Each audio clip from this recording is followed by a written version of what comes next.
Hello, my name's Frederick Gallucci. I live in Retford, Nottinghamshire, in England, and I'd like to contribute to the Guardian's social witness in regards to the Scottish independence referendum. I consider myself British more than I would English, in the sense that I subscribe personally to a set of values that I think are somewhat what it is to be British. I'm not a nationalist. I'm not, I don't support BNP. I don't support UKIP. I think that they're vile expressions of isolationism and, self-destructive rhetoric. I've come from a socialist background. My father was a miner. He was around during the miners' strikes, and I have a certain, to a certain extent, I have an egalitarian and socialist ethos that governs the way I deal with things on a day-to-day basis. I studied law at university. I'm going on to study postgraduate level international law, and I understand the aspects of self-determination. I think that for a nation-state and a group of individuals who want to be a nation-state, to self-determine, to form an individual nation-state is a wonderful thing, and if the will of the people of Scotland is to do that, then I wish them the best of luck, and I think they'll be very successful at that endeavour. There's nothing stopping them in that regard. I'm not a unionist at all. I don't like what unionism conjures up, but I'd say as a citizen of England, it would be a shame if Scotland were to leave.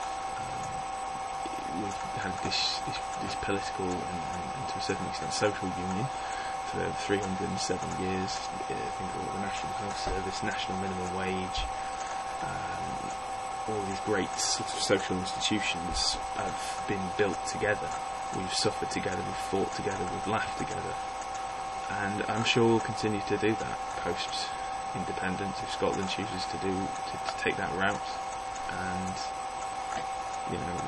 my main sort of concerns are in regards to just an apprehension. I'm quite apprehensive about the future. I'm not an economically powerful individual. I'm a postgraduate student.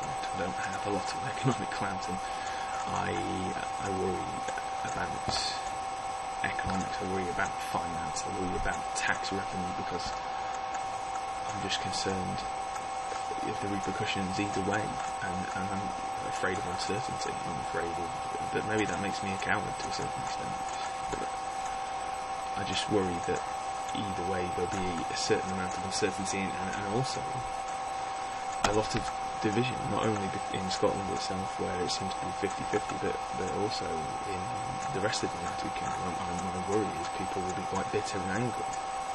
Obviously people are angry at Westminster. That's a key thing. It seems to me like a lot of anger obviously should be focused at the politicians in Westminster who, have not engaged with what their electorate wants. They've forced through, in my opinion, measures of privatisation and dismantlement of the remaining assets of the welfare public state, and open this up to private entities, and it's left Britain in a continually devastated state. Obviously, post-industrialisation has been a slow and horrible process. We've lost a lot of industry. A lot of people have been unemployed for a long time, and there are entire generations who are completely dislocated from both employment and political engagement.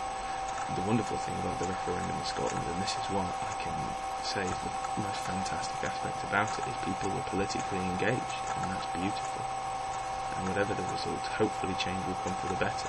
Whether Scotland is independent or a state of the United Kingdom, I hope the energy that has been created there can be harnessed to create change, because as a young person, I'm 22 years old, I voted in the last general election. I didn't get the government I voted for, but I was a student in 2010. I was just starting my undergraduate degree. These promises, Nick Clegg's going to scrap tuition fees were wonderful, great. Free education should be free. I believe that's one of the things I definitely believe. I had to spend £6,300 to study at a postgraduate level, and that's a heavy amount of money that I have to pay. But these things were scrapped, and we have a Tory coalition who didn't get a majority in the vote, and I think a lot of people are angry because that government, which was formed in times of immense instability, and there is continuing instability, I don't think history has ever been particularly stable, has not listened to the people. They've listened to a sort of lobbyist cabal to a certain extent. Now maybe it is a generalisation, to be honest. It's an oversimplification of a very difficult problem.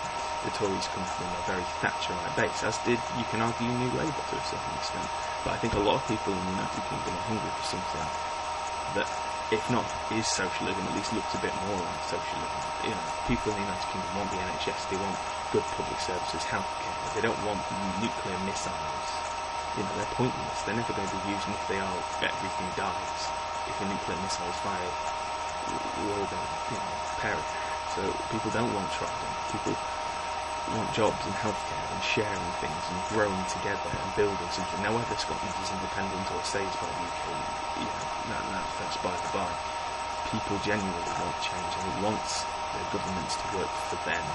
And people are afraid because they have no voice. They're dislocated from the language that allows them to express themselves. And I'd say one of the wonderful things about the campaign has been that people have engaged with it in Scotland, and I'd say the south of the border as well. I've been fascinated by it, and as a young person myself, I feel like come next time election I'm going to fight tooth and nail for what I believe in.